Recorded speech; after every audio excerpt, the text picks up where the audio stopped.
November 4th deer update, just a status of how things are going for the season this year, 2023. Saw a big 11-pointer this morning. I'll show you some pictures of him in just a minute.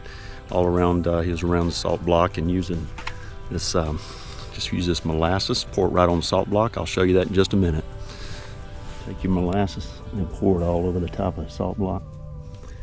And they really love it.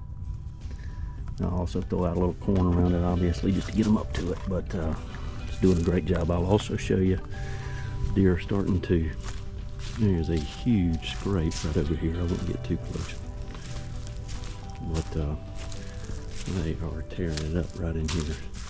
So I'll show you the picture of that huge buck, but deer are not coming in here and eating the corn as much. They are in full rut right now. Over the next week, should be crazy.